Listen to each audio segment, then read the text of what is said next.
What if the single most important event in DC Comics never happened? We've seen the murder of Thomas and Martha Wayne 1,000 times, and we accept it as the tragic, necessary catalyst for creating Batman. But what if it wasn't a tragedy? What if it was a sacrifice the universe demanded? Because if you think a world with the Waynes still alive is a better one, you're dead wrong. In fact, a happy Bruce Wayne would have doomed Gotham. But the real twist isn't just that Batman wouldn't exist. It's that Bruce Wayne was destined to be a hero anyway, and that might have been an even bigger disaster. Let's break it down.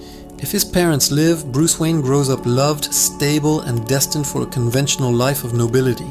He follows in his father's footsteps, becoming a brilliant doctor and philanthropist, pouring the Wayne fortune into hospitals and charities. He'd be a good man, the Prince of Gotham, tackling the city's problems from boardrooms and fundraising galas. This Bruce wouldn't be a vigilante. Why would he be? His world was never shattered. He has no deep, personal understanding of the darkness that festers in Gotham's soul.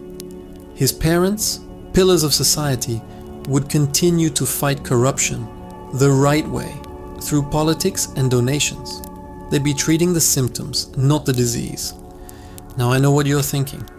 Wouldn't a happy, well-adjusted Bruce with infinite resources still do good? Absolutely. But he would never perform the radical surgery Gotham truly needed. He might fund a superhero team or a special police unit, but he would never be the one to step into the darkness himself. He'd be a patron, not a warrior. And here's the crucial part. Gotham's most iconic villains are a direct response to Batman. The Joker, the Riddler, Scarecrow. These theatrical freaks rise to challenge the Bat.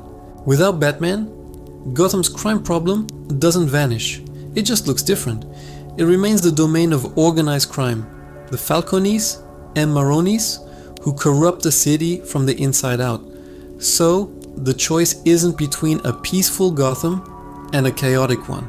It's between a city slowly dying from systemic corruption or a city in a constant, violent war between a vigilante and his rogues gallery. A living Wayne family ensures the former. They would fight a losing battle against a system they are a part of, never realizing that the rules they play by are the very ones holding Gotham hostage. But this isn't just about Gotham. It's about Bruce. Some comic storylines have explored this very question, and the answer is fascinating. One story reveals a reality where Batman saves his own parents, but young Bruce, inspired by the act, decides to train to become a hero. Anyway, the drive, the obsession, it was always there, waiting for a spark. This changes everything. It suggests that Bruce Wayne's crusade wasn't born from vengeance alone, but from an innate destiny to be a protector. The death of his parents wasn't the source of his heroism, but the event that shaped it into its most effective form, the Batman. Without that defining trauma, his heroic impulse might have led him to become a cop or a federal agent, a hero bound by rules in a city that has none. He would have been a good man fighting a system designed to break good men. So, a world where Thomas and Martha Wayne live is not a utopia. It's a world with a happy, well-adjusted Bruce Wayne who watches helplessly as his city slowly rots from the inside. His parents' murder wasn't just an origin story. It was the terrible, brutal sacrifice required to forge a symbol powerful enough to give Gotham a fighting chance. The tragedy wasn't that Bruce Wayne lost his parents. The real tragedy would have been if he hadn't. But what do you think? Does my theory hold up? Would Bruce have found another, equally effective way to save his city, or was the trauma necessary?